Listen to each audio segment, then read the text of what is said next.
चंद्रशेखर आजाद की कानपुर रैली ने उड़ाए अखिलेश यादव के होश। वोट बैंक में लगी सेंध तो नींद हुई गायब, सर्दी में छोड़नी पड़ेगी रजाई। सीएम योगी के लिए भी चंद्रशेखर आजाद ने रख दिया नया टारगेट। उत्तर प्रदेश में 2027 में विधानसभा चुनाव होने हैं, जिसमें अभी 1 साल से ज्यादा का समय बचा है।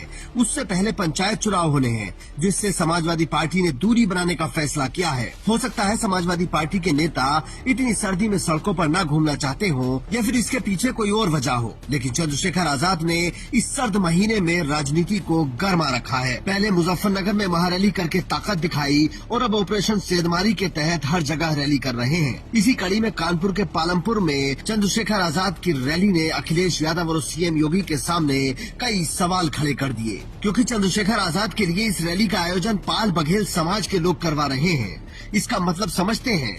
पाल समाज पारंपरिक रूप से पहले कांग्रेस और फिर बीजेपी का वोटर रहा है। कुछ समय तक वो मुलायम सिंह को भी अपना नेता मानते रहे हैं, लेकिन अब चंद्रशेखर आजाद के लिए वो समाज खुद रैली करवा रहा है, तो आप समझ लीजिए कि राजनीति किस तरफ जा रही है। मतलब मुजफ्फरनगर से चंद्रशेखर आजाद ने पहले पश्चिम को साधा और अब पूर्वी यूपी पर नजर गड़ाए हुए हैं। चंद्रशेखर आजाद पिछले कई साल से सरकार के लिए सबसे बड़ी चुनौती बनकर उभरे हैं, इसीलिए वो सीएम योगी को सबसे ज्यादा चुभ रहे होंगे, क्योंकि जिन मुद्दों पर अखिलेश यादव समेत बाकी सारे नेता चुप रह जाते हैं या अगर बोलते भी हैं तो ट्विटर पर बोलते हैं, उन मुद्दों पर चंद्रशेखर आजाद सड़कों पर उतर जाते हैं। कोई भी उनसे मदद मांगता है तो भीम आर्मी तुरंत पहुंच जाती है। चंद्रशेखर आजाद हर बड़े मुद्दे पर संसद में अपनी आवाज बुलंद करते हैं और जिन मुद्दों पर संसद के अंदर चर्चा नहीं होती उन्हें संसद के बाहर उठाते हैं। वो तख्ती लेकर संसद के बाहर बैठ जाते हैं। किसी और सांसद को कभी ऐसा करते नहीं देखा, लेकिन चंद्रशेखर आजाद ने इस तरह के विरोध को अपनी पहचान बना लिया है। एक तरफ जहां मायावती ने फिलहाल बड़ी रैली करने से इनकार कर दिया है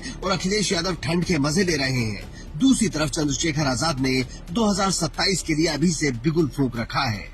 सोचिए, पहले उन्होंने हर मंडल में प्रबुद्ध सम्मेलन किए, अब हर 3 मंडल की एक रैली कर रहे हैं और एरिया वाइज टारगेट कर रहे हैं। मुजफ्फरनगर में जितनी भीड़ आई थी उसे देखकर पहले से ही लोगों के होश खराब हो रखे थे।